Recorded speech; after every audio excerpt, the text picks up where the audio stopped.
Huge shout out goes out to our current channel members. If you're interested in gaining a channel membership, then feel free to head over to my channel profile and click the join button. Also, we do have a Ninjago Discord server. It's a great way to communicate with myself and many others. For more details on that, click the very first link at the very top of the description of this video. So hello there everybody, and welcome back on in to the channel today for a video in which we are going to be discussing a pretty unique topic on the channel, all things considered. But regardless of that, with it being very unique and very different, if you want to really label it as that, this topic is, again, very, very interesting as... well, it's something not many people have been talking about, despite it being something that has kind of like indirectly been right in front of our faces this entire time, or at least it has been right in front of us if you are active within the Ninjago community, because for the sake of today's video, we are just going to have to take a very small, minor trip down memory lane as... well, let's start with 2018. 2018 was the year in which the Oni trilogy released, right? I mean, yeah, sure, the Oni trilogy is renowned as some of the best Ninjago content ever, but before it actually ended up releasing, well, the redesigns were a thing, along with new animation, but mostly the redesigns, right? And those were absolutely just looked down upon. Everybody was hating on them. You had people leaving the community, people threatening to just straight up leave the show, stop watching it. It looked as though Ninjago was dying right in front of our eyes. That is, though, of course, until the season actually ended up releasing. Everybody loved it, and people came around to the redesigns because it made the ninja look much more older, more mature, and it was a change that the show needed as the show itself grew up with its audience. So that was in 2018. But then in 2019, things changed again, as we were going to be getting these 11-minute episodes, and we also got an unfinished Teletoon trailer that released, and things were, again, unfinished, and people thought it was a lot more childish than usual. But then slowly but surely people came around to it, not necessarily as quickly, but with the release of seasons such as Prime Empire, Season 13, obviously Seabound, Master of the Mountain, and so onwards, people came around to the Wild Brain era. Not entirely, but it wasn't quite as bad as it was in 2019, where things were absolutely just nothing but negativity for the most part.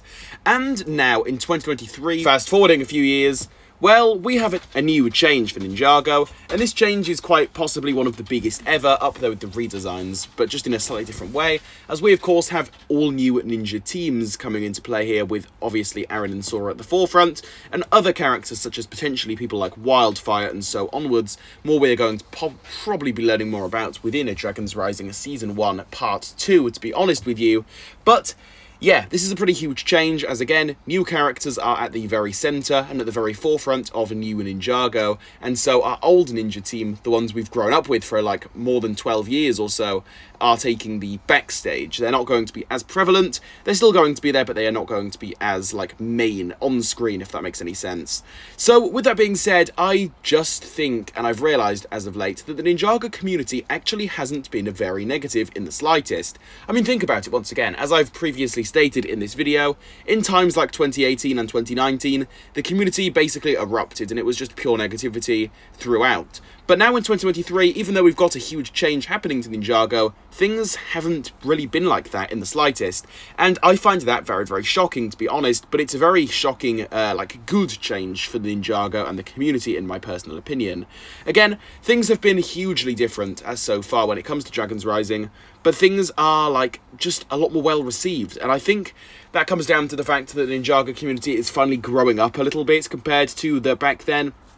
And also just because things were just so well done right from the very get-go. Things weren't like 2019, right, where Season 11 was quite a rocky start, all things considered. Things were just getting started. It was almost like the people behind the show were getting used to the 11-minute format themselves, and so things were very, very bumpy. It was a very rocky road, if you want to call it that. But I feel as though they've definitely nailed this whole new ninja team thing. It's been absolutely perfect so far, and obviously that is a very, very subjective thing. You guys may disagree with me on that, but for the most part here, I'd say that the reception for this season has been overwhelmingly positive, and that is something I just love to see. It's so good not having so much negativity going on, especially considering the events of Crystalized and how a lot of the fan base reacted to that season. It's just so nice and so refreshing to see the community very positive again, and it's just, again, a shocking update for the community, as things haven't been negative for once for a huge change, and that is basically all I really wanted to go over in today's video. Just wanted to bring this up, because although it has been right there in front of our eyes, not all that many people have actually been straight up talking about about it in this way, and I figured I should change that with today's video, but with all of this being said, that is going to cover it here. But before you guys do all head out though, despite me being done, there is still time for you to leave any of your own personal thoughts on all of this down below in the comments. I would love to hear your own thoughts regarding this. As always, if you did enjoy today's video, please do feel free to leave a like on it, subscribe to the Overlord X channel for more, and hit the notification bell so that you behind the screen there, yes you there, I'm looking right at you, can keep up to date on all things Ninjago here on the channel. And with all of this being said, I will catch you all very soon for a new video. Goodbye everybody, see you all very soon.